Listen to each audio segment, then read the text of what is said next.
Hey guys, this is Mel, and I am back to talk about Supernatural. Specifically, the rewatch of Season 3, which I haven't watched completely all the way through since 2007, 2008. It's a huge spoiler alert, not only for Season 3 in particular, but as well as for the whole 14 seasons that have aired so far, because I tend to draw comparisons or realizations of what they do later down the line with what they did initially. So just huge spoiler alert. If you're watching this, just be aware of that. Otherwise, my other video reminders are up on screen, so take a moment to remind yourselves of those. I am recording on August 17th.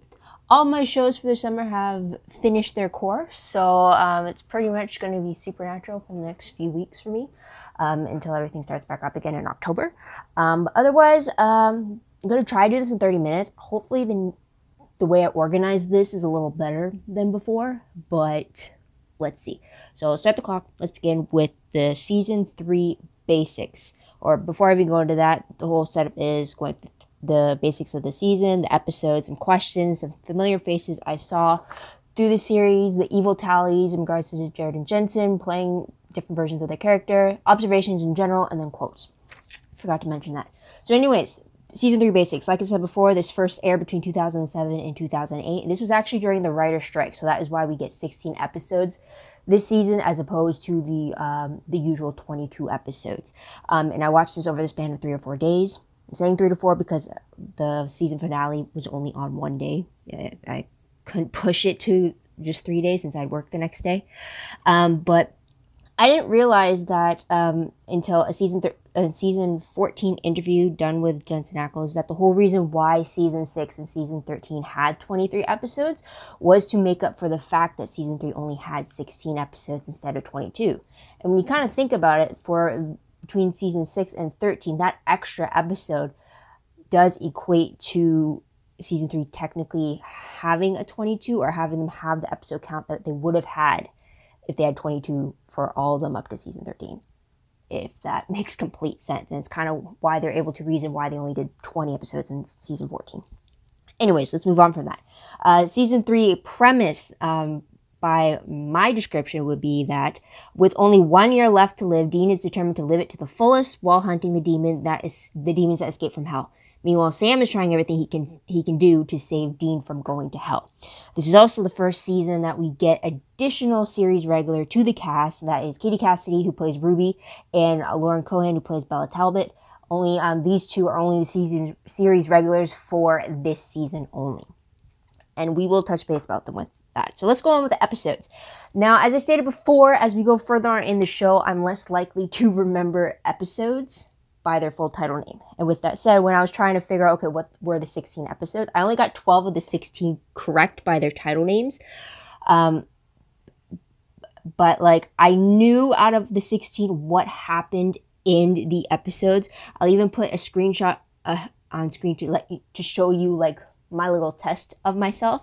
And I'll say I was so pissed when I found out the two that I had forgotten completely were like the two I usually reference back to so many times over the years. And I just, and which was episode 10 and episode 13. It's like, how did I forget those? But anyways, so with that said, though, we got, all the way through, we got 1 being Magnificent 7, 2, The Kids Are Alright, 3, Bad Day at Black Rock, 4, Sin City, 5, Bedtime Stories, 6, Red Sky at Morning, 7, Fresh Blood, 8, A Very Supernatural Christmas. Then we got the winter break, and then we came back with 9, Malleus Maleficarum. I never remember how to spell that one for sure. I just know it was a double M episode. And then we got 10 being A Little Dream of Me, 11 Mystery Spot, 12 Justin Bello. And this was where the writer's strike break took place. It lasted for about a month to 2 months, I believe. It was between February and April when 12 and 13 aired from each other. So 13 is Ghostfacers, 14 is Long Distance Call, 15 Time Is on My Side, and 16 is No Rest for the Wicked. Now, before going right into it, I did a little case count, and it was pretty much 4 distinct categories these episodes had their cases falling under. We had 5 different episodes dealing with demons, which is episodes 1, 4, 9, 12, and 16. For creatures, in general, we had 6 episodes dealing with those: 2, 7, 8, 11, 14, and 15. All of them being changeling, vampire, pagan god, trickster, crocata, and Frankenstein, respectively, of course. Then we got 3 cases dealing with ghosts or hauntings, which were in episode 5, 6, and 13. And then for objects of any kind, it was only 2 episodes, which were 3 and 10, which was Rabbit Foot and the Dream Room, respectively, as well. So with that said, here are some little key points that I could pick out from the episodes themselves. Mainly, I was trying to, since we know specifically that season 3 takes place over the span of 1 year because of Dean's deal, I was trying to figure out where along the episodes they place those little timeline markers. So like episode 1, they stated that it was 1 week from the season 2 finale. And apparently the season 2 finale took place on May 2nd, which I'll talk about in a moment. So there is that. The next time marker is in episode 5, where Dean said that it was close to Halloween, so October of 2007. And then we got the Christmas episode in episode 8, which is obviously December of 2007. And then we don't get another one until episode 13, when it states that Dean had 2 months left, so that places him roughly in early March of 2008. The next one is in 315, where it states that Dean has 3 weeks left to live, and I'm pointing at mid-April for that. And then of course 316 is supposed to have the 1 year mark, which is supposed to be May 2nd of 2008. And according to Super Wiki, it is supposed to be confirmed that the events of Sam's death as well as Dean's deal being up is supposed to happen on Sam's birthday, especially when it comes to like timeline stuff. And I gotta say, that kind of sucks, and we'll talk about that a little later on. So that's kind of the only few instances where we had timeline markers for it. Another timeline marker is the fact that in 315, when Dean has 3 weeks left to live, Bella's own demon contract of 10 years had ended as well at that mile marker mark for them. So there's that. So going right into it and what I could pick up or I want to share throughout my experiences of the episodes. For episode 1, though, this is the introduction of the 7 deadly sins. They were considered to be major players in the demonic realm. We also got references to Palo Santo being holy wood from Peru, and it's toxic to demons. I honestly cannot recall if that particular wood has ever occurred again on the show. And I'm kind of a little disappointed if that remains to be true, because that seemed to be like a big, heavy bit of information that would have been helpful. And then that also has me wondering, could that have been used in such a way like Ruby's knife or the angel blades against angels, or even against demons? They could do it. If stabbing a demon with Palo Santo, would that have killed them, or is it just going to have them like spritz in smoke or something? So there's that. Also, we have the character Tamara. I don't know, because the quality of my video was not very precise. Plus, it wasn't that much of a close-up. But I think she was wearing a necklace from the Pura collection. I don't know. I'm just used to it's jewelry collection based all the way in Vancouver. That's why I think it's, because they do film in Vancouver. That's why I think it's from this collection. But it's very Victorian style in their talismans when it comes to the necklaces. So I don't know. I'll include a picture up on screen. Maybe you guys might be able to tell me, but I just got recently into this collection. It's really great and very interesting, their pieces and the meanings behind it. But I was just blown away at the fact that if that's it, then that's like pretty cool. So there's that. Also in episode 222, I had stated that I don't ever recall Bobby being ever so angry when he was reprimanding Dean about making his deal. I stand corrected, because in this episode he gets super pissed at Tamara and her I don't know how to say it, in her rash actions, which ultimately got her husband killed. So there is that. In episode 2, we did get Sam claiming that he hasn't had any visions and hasn't had them since the week after Azazel's death. Don't know how accurate that is, because by the end of the season, Ruby is claiming that his powers are just dormant once again. So I have to rewatch it later on to see what that particularly means. I honestly don't think his powers ever truly go away. Although some people have pointed out to me before that the events of season 8 could have resulted in why there's no mention of his powers in later seasons after that. But I'll just have to wait and see about that when I rewatch all that. Episode 4 is when we get the first mentions of Lucifer and him being viewed as the demon's gods, and then also getting Yellow-Eyed Demon named officially, and it was Azazel. But as we know when you watch later on in the series, that he was a very high-ranking demon, also specifically because he has the yellow eyes and such, which I will talk about later in my question, so hang on about that.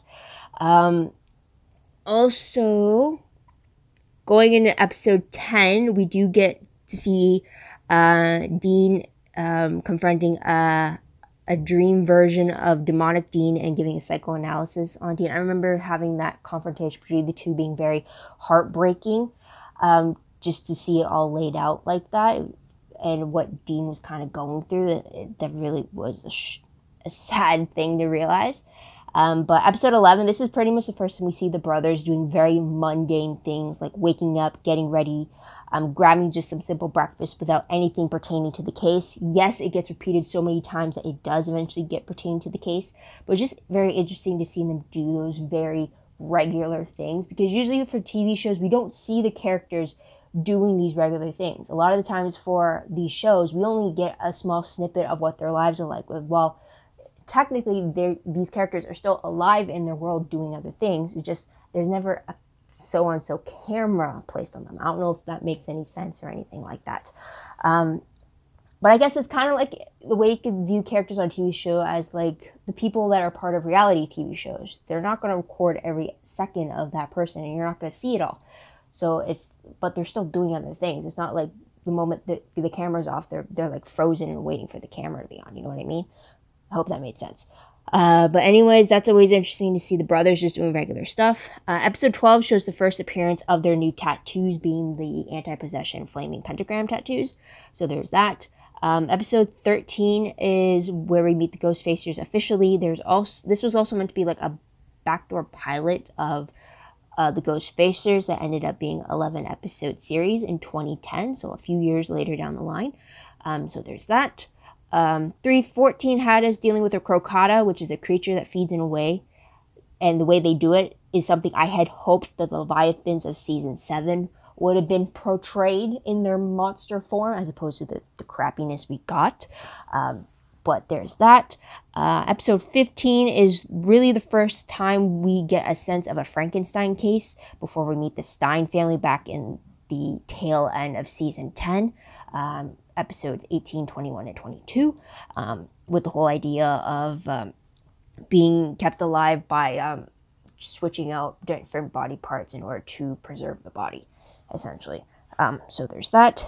And like I mentioned before, with 16, that's supposed to be the year-end mark of Dean's contract. It's also supposed to mark the fact that it's supposed to be Sam's birthday. Also, the episode starts with only 31 hours left for Dean, so it spans over 2 days. And also, Sam brings up the Eye of the Tiger song to Dean, which he actually jams out to in episode 406 at the end of the episode. So that's something right there. So let's move on to questions. I do have 8 of them. I decided to stick them all together and kind of go from there. So a question from 303 was the fact that, do you think Sam and Dean ever went back to John's storage locker to empty it out and transfer all the contents inside to the bunker? Because John really had it tripped out in security procedures and stuff, having guns and tripwires and all that. And it had a bunch of stuff, not only personally with the family memories in it, but it also had occult objects inside. So I'm wondering if the brothers ever did go back to move all that contents to the bunker once they acquired that in season 8. So there's that. Now, 304, I had a question of Demon Casing. She was trapped in the devil's trap, and yet she could still command the elements to kind of seal Dean inside with her. And I thought the devil's trap was meant to make the demons powerless. So I don't get how Demon Casey was able to call on these elements and allow for the basement structure to collapse on Dean. So that's a confusion there that I have. Now, 311, the whole mystery spot thing. We have Sam experiencing 100 Tuesdays. That's roughly 3 months and 10 days worth of days. And he spent 6 months without Dean due to the trickster's whole thing. So I am wondering, does that mean that Sam is technically a little older than he should be because of all the time he had spent in the alternate universe that the trickster had placed him in? It's kind of similar to how, like, when Hermione uses the time turner in year 3 to take all these extra courses, but eventually that's technically an extra year she has lived. So while all of her other classmates are 13, isn't she technically 14 then, because she had that extra year of doing all this stuff? So I'm wondering if that's the same thing for Sam as well, because that's roughly going to be about 9 months extra worth of experience that he's gained because of the trickster. Because when he reverses everything back, it takes him back. It's not like he placed Dean back so that the 9 months still happened. He reverted it so that none of those 9 months had happened. So I'm wondering if Sam is technically slightly older than he should be. So there's that. Next question, 312. Do you think if Henriksen survived that whole demon ambush thing, if he would have become a hunter afterwards, kind of like how Jodie Mills in season 5 did, as well as Donna in season 9 had done so as well after being enlightened by the supernatural? So that's question there. Also, another question from 312 was the fact that did those did the demons get killed or sent back to hell when they got exorcised by Sam's mass exorcism? Because their exit from their vessels and then out of the vicinity was very different from how we've seen previous exorcisms, where the smoke just leaves the body and then kind of leaves out through like a vent or something to go, or seeps into the ground to kind of return to hell. In this instance, we see the black smoke leave their vessels, swirl around in the air because they're still sealed inside because of the salt, and that smoke gets burst into flames. So does that mean those demons were killed, or was that a different way for them to go back to hell? So that's another question there. Now, I have 2 questions from 315. First one being, is it just science that is keeping Doc Benton alive? Because I'm wondering how he is not, if that's the case, I don't understand why he's not dropping dead when he has these fatal wounds inflicted on him. There has to be some magic behind it, because if his new organs are still getting shot at, those organs are dead, and yet how is he not dropping dead himself? Like, I can understand if it's just science and he's able to swap things out and keep him alive through science, but I don't get how he's able to still be alive after retaining injuries that should kill him, which that would kill a normal person. So that's a question there. And another question would be, how is Doc Benton able to operate on himself for these when he does these vital organ replacements, especially with his heart? Because that's another thing too. If it's just science, then he should still need to be knocked out. He should still be able to have someone operate on him to do those replacements. But if he's actually awake and operating on himself when he's swapping the heart out with the old and the new and all these other vital organs, it's like there has to be some magic involved with that. So that's another question there. And the last question, this is kind of what I hinted at moments ago with the demon Azazel. So for 316, my question was, why wasn't Lilith's demon smoke a different color? And then also, why wasn't Azazel's as well? Because Lilith's demon eyes are pure white. Azazel's demon eyes have the yellow sheen to it. Regular demons have the black eyes. And the reason why I'm wondering why the smoke color isn't any different is because Crowley, who has red eyes as a crossroad demon, his smoke is actually red, which would make sense. So I'm wondering why Lilith, who has the white eyes and who's apparently the first demon ever created, why isn't her smoke white? And also with Azazel with the yellow eyes, why isn't his smoke yellow when he's supposed to be a prince of hell? So that's something right there, because I would understand if the smoke was just going to be relatively the same no matter what level you have in the demonic rank. But the fact that Crowley has red smoke to match his red eyes is what's confusing me. So that's a question there. And we don't see Crowley's red smoke until episode 902, I believe. Correct one will be on screen, but I'm pretty sure it's 902. So there's that. So let's move on to the familiar faces, the reason why I really wanted to do these rewatch videos in the first place. So I saw 17 familiar faces this season, so it's pretty much a face per episode, which didn't turn out to be the case though. So first episode, I saw 3 faces. We have Katie Cassidy, Caroline Chicknez, and Ben Coton. And Katie Cassidy played Ruby. It's the first appearance we have her, obviously. And I see her as Laurel Lance from Arrow. She's been doing that since 2012 to the present day, or I guess until its final season this year. And then also as Juliet Sharp from Gossip Girl, who she was from 2010 to 2012. And then with Caroline Chicknez, who played Tamara, I was trying to figure out why she looked familiar, because the first time around she didn't. And it's because recently she played Dr. Sykes from The Passage for the first and only season of the show. I really wish that show didn't get canceled, but I can't get what I want all the time. And then also Ben Colton, who played the demon Pride. He actually returns for episode 11-12 as Mr. Wheeler in 2016. But he plays Red on The 100 for 2 episodes in 102 and 109. I don't remember who that character is at all, so I really have to go back and check that. But he also played Campbell from Van Helsing in the first season in 2016. So there's that. Then from episode 2, I get Cindy Sampson, who plays Lisa Braden, and she plays Angie Everett on Private Eyes since its debut in 2016, and it's still going on now. I've only caught a couple episodes from it because I always miss when it ends, but it's a pretty good show, or from what I've seen. So there's that. From episode 3, we get the introduction of Lauren Cohan as Bella Talbot. I recognize her now, or not now. I mean, she played Rose on The Vampire Diaries from 2010 to 2012. And then she went to Maggie Green on The Walking Dead from 2011 to 2018. And then she was Frankie on Whiskey Cavalier, which had its first and only season in 2019. But all of those, I recognize her because she was Bella Talbot. So there's that. Now, episode 4, we have Robert Curtis Brown, who played Father Gill, or the priest demon. And he's actually Mr. Vance Evans from the High School Musical franchise from 2007, 2008, and 2011. So that's High School Musical 2, 3, and the Sharpay movie. So there's that. Episode 5 had me recognizing 3 people. We have Tracy Spiridakos, who played the nurse. I recognize her as Nikki Carpenter on MacGyver in the first season in 2016, 2017. And then as Charlie Matheson on Revolution in the two seasons and only seasons of the show in 2012 and 2014. That was a good show too, as well. It was also created by Supernatural show creator as well. But anyways, moving on. Christopher Cousins was another one who played Dr. Garrison. I recognize him as Joshua Parker on Vampire Diaries in 2014-2015, as well as Victor Doyle from Revolution between 2013-2014.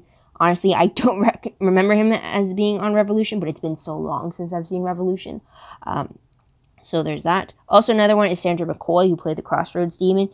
She was actually engaged to Jared during the time of season 13 until they ended their engagement in June of 2008. But I do recognize her as Miss Mercedes in Cry Wolf, in a movie from 2005, which Jared was also a part of. I actually did that class project on that movie. So there's that. And then she was actually contested on the reality show Pussycat Dolls Presents Search for the Next Doll that happened in 2007. So kind of while this season was airing. So there's that. Now, skip 2 episodes to the Christmas episode where we get the introduction of Colin Ford being young Sam in the 1991 flashbacks. He continues to play Sam between 2007 to 2016 through 6 episode flashbacks. I recognize him playing Joe McAllister from Under the Dome from 2013 and 2015. That was a good show too. And he was also Michael in Revolution for 1 episode in episode 107 back in 2012. So there's that. I honestly think Colin Ford plays the best version of the young Sam of all the young Sams we've seen in flashbacks. And it's just so interesting to see him age while playing the younger version of Sam, so it's pretty cool. And then we skip 4 episodes until the Ghostfacers episode, in episode 13, where we have 3 people. Austin Basic, which played Kenny Spruce. He was one of the cameramen of the Ghostfacers. He played TJ Forbes on the Beauty and the Beast TV show from 2012 to 2016. I only saw the first season of that show. But anyways, then we also got Dustin Milligan, who played Alan J. Corbett. That was a part of the Ghostfacers. He also was Ethan Ward on the 90210 during the first season in 2008-2009. So really shortly after him being on Supernatural. And then we have John DeSantis, who played Freeman Daggett. He also returns for episode 813 to play the Golem. 10:05 to play the Scarecrow creature, and then 12:18 to play Moloch creature. Recognize him as playing the Mangler Miller on Dark Angel in 2001, specifically episode 203. He was actually in the cage fight with Jensen, who was Alec in that episode. So there's that. He also plays the Ogre on Legends of Tomorrow in season 5 in 2019. He was the Reaper tattoo inmate on Arrow in early season 7 back in 2018. He played Gustav on Van Helsing in the first season, 2016 to 2017. He also played a servant, or I guess his name was Gideon, on the 100 back in 2016, and 301 and 302, the two one-hit-aparters. So there's that.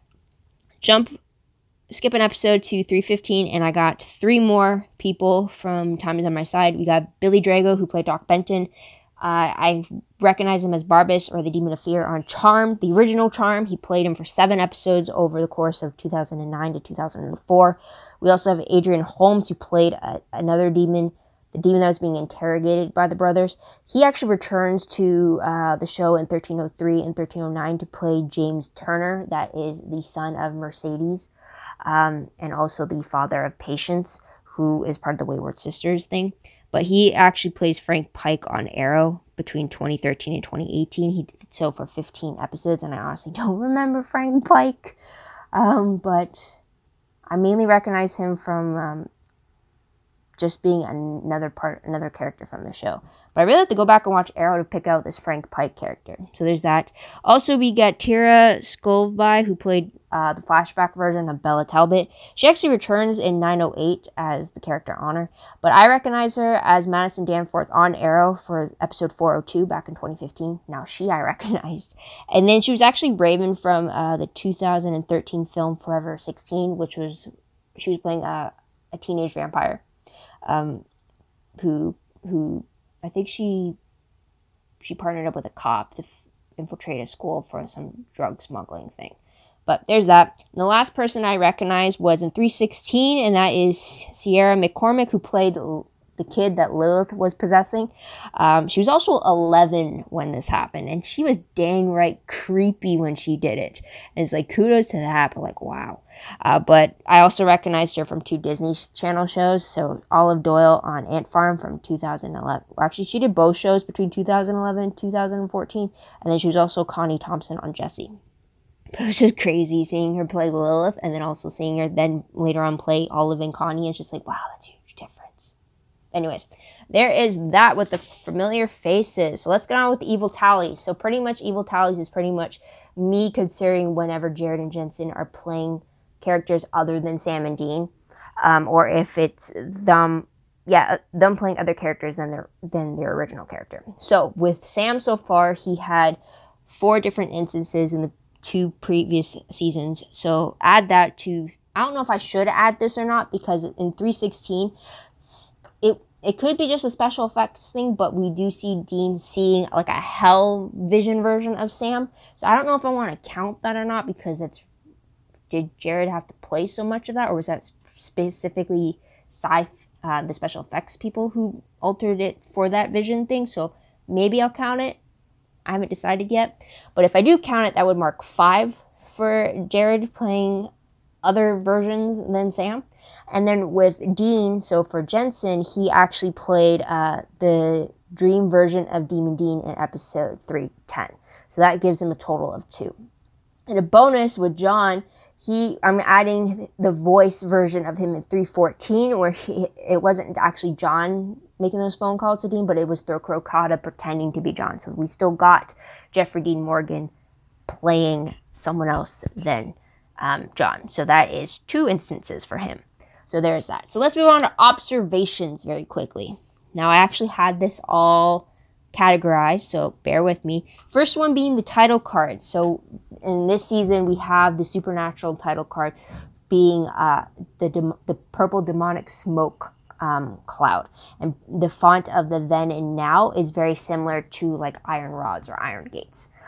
So I guess that could be similar to the Devil's Gate or something like that. Now in 301, we do get the road so far, and it's being accompanied with a different song.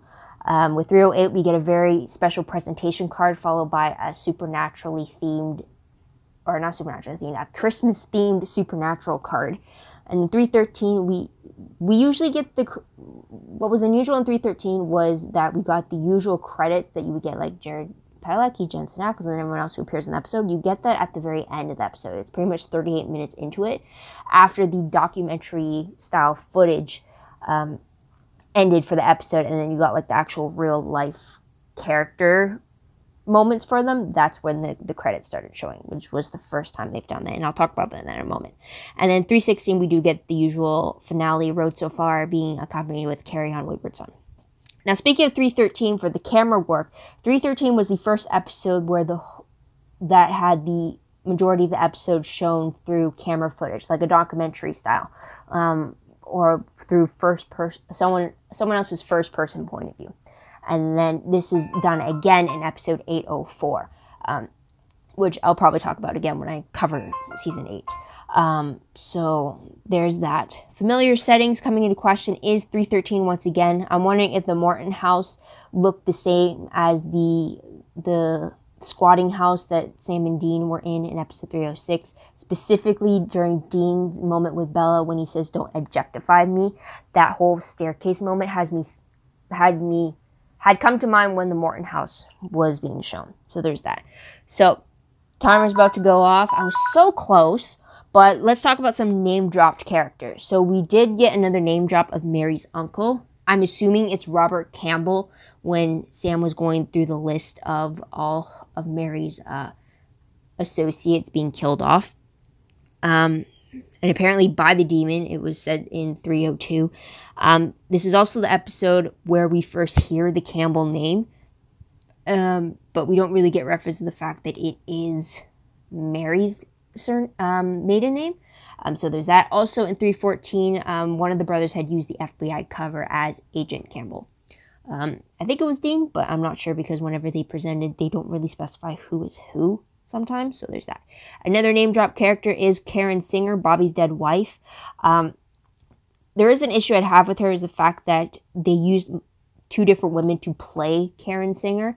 That always annoys me when they always try to recast someone to play. Like, sometimes I understand when you're doing flashbacks and it's like it's not simple if it's going to be a child that you can get the same child to play the same age when it's years later that you're doing it. Like, I can understand that. The issue is the fact that this is also Bobby's dead wife. So there's no reason why she would have to change in age or anything like that. But I did check up on it, and they did try to get the original actress that they used in season 3 to come back in season 5 when we got to meet the zombie version of Karen Singer. And the only reason why she didn't was because the original actress, Elizabeth Marlowe, she was pregnant during the time. So they thought like that wouldn't really work. But then honestly, I thought if we got to see zombie Karen and she was actually pregnant, kind of insinuating the fact that Bobby had killed his pregnant wife, then I would have thought that would have added a whole extra layer to Bobby, and the fact that why he became a hunter again to begin with, and just added a complete layer to it. Also the fact that in season 13 when we met alternate universe Bobby, we did find out, or was it season 14 we found out, but we did find out he did have a son over there. So it's like it would have matched, and I would have been completely fine if we had zombie Karen being pregnant, just as long as we got her playing the character. Because when they showed Karen again in episode 710 when Bobby was back in his head, they used the zombie version of her instead of the original version. Which I could understand why, because they're not going to split back and forth, but I'm still annoyed that they had to use two separate women to do it, instead of working their way around the fact that the original one was pregnant. That's just my thing. And then another character we were introduced to was Rufus Turner in 315.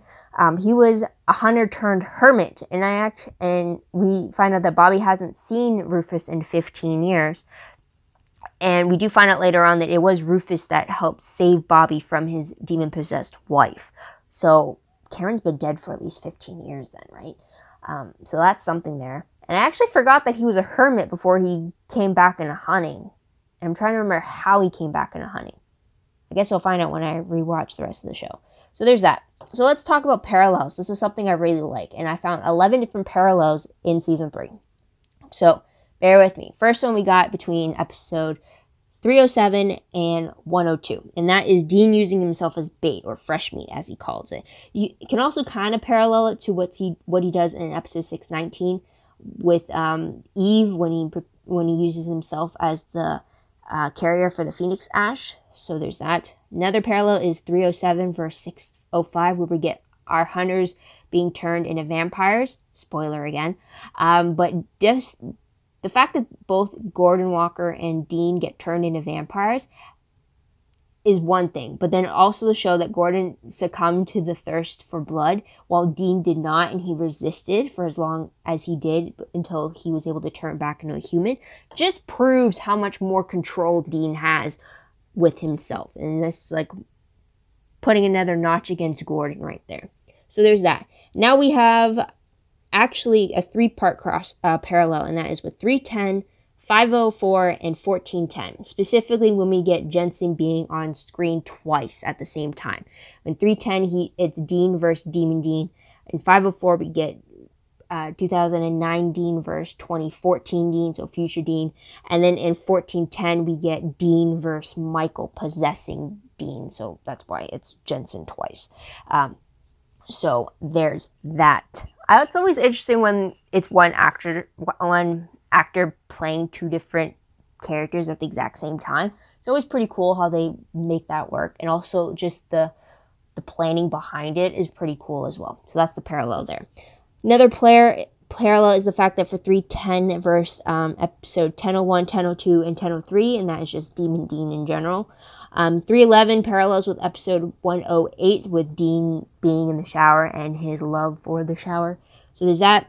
311 kind of parallels with season 6, specifically the whole attitude of Sam in 311 kind of mimicking Soulless Sam when he was hunting without Dean, hunting without Dean. He definitely has more of a military style execution of things. He also attacked Bobby in both instances as well. So there's that. Now we have 311 paralleling season 1, specifically with Sam's obsession to finding a way to stop Dean's deal from coming through and finding the demon who is behind it, paralleling John's own obsession with finding the Yellow-Eyed Demon in season 1. So there's that. Also parallel with 313 going against 804 in the whole first-person camera style I talked about with Ghostface. There's them later on with another documentary style. 315 has us paralleling 118 only in regards to the fact that we are stuck with a case that John had previously done pre-series.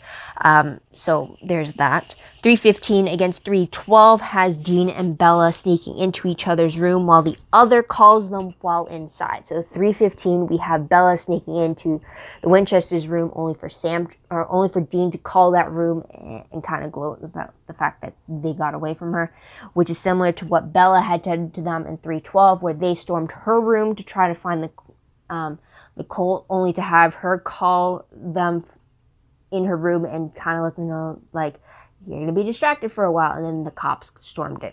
So that's the parallel there.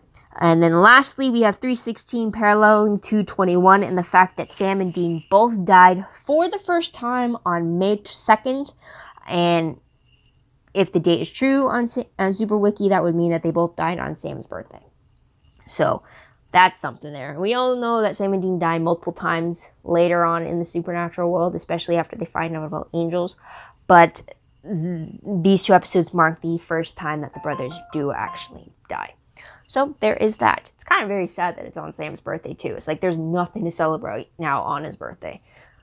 So there's that. Moving on, sleeping arrangements. I have stated before that I have the theory that Dean is always sleeping on the bed that is closest to the door, kind of as being like the protective obstacle between whoever intrudes through that door and Sam, who's on the bed away from it. Now, I've had 5 instances in this season that support that theory and one that goes against it.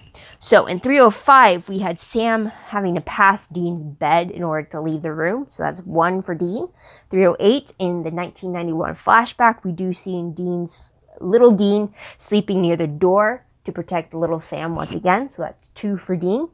In 311, we do see Dean's bed being close to the door because Sam is right beside the window. You don't really get confirmation of where the door is until at the very end where they're leaving. So that's a third for Dean.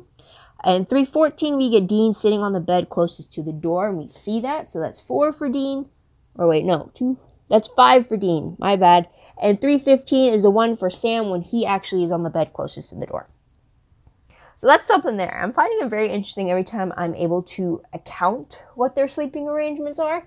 And it's very cool to see that subconsciously Dean's always the one taking the bed by the door because from the very beginning, he's been told to protect Sam at whatever cost. And doing that while they sleep has kind of been like a subconscious thing for him. So that's something there. Also, I want to talk about mentalities as well. I got 6 instances I want to bring up. For 301, we do get Dean repeating once again that he's tired of hunting, and with his deal coming, he can finally enjoy his last year. He feels like it's been the best he's felt in the longest time, like a weight has been lifted on his shoulder. So that's something there. It's very similar to what he felt in episode 209 with the Croatoan thing coming along and admitting for the first time that he's tired of hunting and he's done. While previously he's always been like, this is what we do, this is what we gotta do, and like being more on the side of hunting than Sam's side of like wanting a normal life. So there's that. 303, we do see Dean's further emphasis on gambling, like scratch tickets, which I will point out later on in just a moment. 308, we do see Sam bringing up the fact that he doesn't like his childhood memories as opposed to Dean, who thinks that they were just fine, while Sam thinks of theirs as being not normal. So there's that. 309 and technically 307 as well, we do see Dean being shocked to hear that Sam is okay with the idea of killing humans, especially like Gordon, who they believed to be human at the time, and the witches, who are human but just made a deal with a demon to get their powers. But Dean's just shocked that Sam seems okay with killing them to stop them, when beforehand it's like they only hunt down the monsters and creatures and stuff like that. 310, we do have Dean agreeing to try to find a way out of his deal for the first time, admitting that he doesn't want to go to hell and that he's scared, which is very different from him just saying that he's tired of hunting and accepting that he's going to die. So there's that. And then 314, we do see Dean going back to obeying John's order when he believes that it's actually John and not a crocodile manipulating him. So just seeing that shift back to the obedient son is something very... you definitely see that shift for sure. So there's that. Also, a little side thing I want to do in regards to John's trinkets, specifically in 303, where we do see his storage locker. And we do get mention of Sam having a soccer championship trophy back in 1995. And we also see Dean's first homemade sawed-off gun, which he made in 6th grade. So that's roughly when he's like 11, 12. So there's that. Now, Dean's gambling. This is what I want to talk about. Many times before, he's talked about gambling, but specifically in this season in 303, he mentioned wanting to go to Vegas while having the luck of the rabbit's foot. And then in 306, he mentions wanting to go to Atlantic City to do some gambling there. So that is it there. Now, last thing, 10 quotes I specifically wanted to mention through this season. First one from episode 301 being said by Dean to Sam is, how about we kill some evil sons of bitches and we raise a little hell. This is said repeatedly in the recaps that follow. So that's something there. Another one from 304, we get said from Demon Casey to Dean being, for the record, I was ready to follow Sam. And she's talking about the whole demon army thing. And then also another one from 304, we get Bobby telling Dean that humans ain't our job. Which is true, but sometimes you just gotta intervene. And then we got 306, which is a funny one, and that is the fact Sam and Dean talking about Bella, and Dean going, can I shoot her? Sam, not in public, because that is when she had the Impala towed, which we had Dean almost having a panic attack over the fact that his car was gone. So there's that. Another one in 306 was the fact that Sam telling Dean that I want you to give a crap that you're dying, which makes sense. And then also for 307, this is one I love. I think this is the first time we actually get Dean being very threatening to someone because of the, does Gordon count? I don't know. But anyways, we get Dean and Bella talking in conversation, and Dean goes, Bella, if we make it out of this alive, the first thing I'm going to do is kill you. Bella, you're not serious. Dean, listen to my voice and tell me if I'm serious. the intensity of that look was just like very promising. So there's that. And he pretty much reassures the fact that if someone goes against Sam or him in any way, he will not hesitate to retaliate. It kind of reminds me of like in episode 516 when the two guys shoot down Sam right in front of Dean, and he promised him that he's going to come back and he's going to kill him, and then they kill him. But just the intensity there is like, do not fuck with Dean at all when it comes to the safety of his family, for sure. So there's that. In 310, we got the comment from Dean to Bobby saying, "You're like a father to me." In 316, we got a comment from Dean to Sam saying, "We stop being martyrs." Do they ever? I don't know. But that's something they should really start thinking about. And then 2 quotes from 316. We got Bobby to Dean saying, "Do I look like a ditchable prom date to you?" And then also from Bobby to Dean in the infamous quote being, "Family don't end with blood, boy." Very, very relatable right there, because family aren't just the people you're blood related to. It's who you pick to be a part of your family and who you pick to care for. So that is something there. So before I end this off, let's talk about, this is just random, it's not on my list, but let's talk about the new female characters of the show that were granted series regulars role in this. So with Ruby, we do see her return in season 4 and find out that she had more manipulative motives when it came to the brothers, specifically Sam. So maybe I'll comment on her later on. But in regards to Bella Talbot, I will say that it was now that I'm watching it for a second time, it was very interesting to see a character like Bella, because she wasn't a hunter, but she was fully immersed in the world of the supernatural, where she would acquire occult objects and sell them to people for a high price. And like, it was interesting to get her cynical view about the supernatural world the way that she did, and not in like a hunter aspect. And while like a lot of the times her actions would really foil the plans of the brothers, which I remember being so pissed about the first time around, I do now, after it's been so long, I do find it a little refreshing that she brought a different kind of character to the show. And with that, and while the first time around I was glad that they ended up killing off Bella, because like then she's not going to be an issue against the brothers anymore. But then I'm kind of wondering, with the state of how season 14 had ended in the finale and all these characters coming back, I'm wondering if we're going to get a chance to see Bella back, especially since she did go to hell. So I'm wondering, are we going to get her being escaped from hell? Are we going to get a demon version of her? Are we going to get her in another body? Are we going to get Lauren Conan back to play Bella? It'd be very interesting to see what the last 12 years have been like for her. Because if she has been in hell all this time, that's 120 months right there for her, right? So it'll be very interesting, right? Yeah, what? Nope, that's not right. 12 times 12, 144. That's 144 months. Nope. I don't know. I'll put the math up screen, because 1 month equals 10 years down in the pit. But yeah, it'll be very interesting to see how her character has shifted too, and just to see if the dynamic is the same between her and Dee, because they were very combative with each other. And then it would just be very interesting. And it's like, I'm all for if they were able to get Bella back. Bonus if they're able to get Lauren Conan back to play Bella. But I do remember throughout this whole rewatch was that I did appreciate the different tone we got with Bella, and the fact that like it wasn't just her being a hunter. It wasn't just her being someone who got slighted and wanted to do the right thing. It was her doing something very different with the information she was presented with. So yeah, if she comes back in the final season, I will not be disappointed. It'll be I hope she isn't against the brothers again, but it'll be very interesting to see what the last 12 years have been like for her, especially if she's been in the pit for that long. And maybe what other information she could bring. So that is going to be about it, guys. So what do you guys think of season 3 when you first watch it? Or if you're rewatching it, let me know in the comments down below. And let me know what you thought about it. Also, please let me know what you thought about this format. I really got to condense it down a little more, because this is taking so long. and I do apologize for that. That's never my plan when I try to think of timers and other ways to condense this a lot more. But I'll do my best for season 4.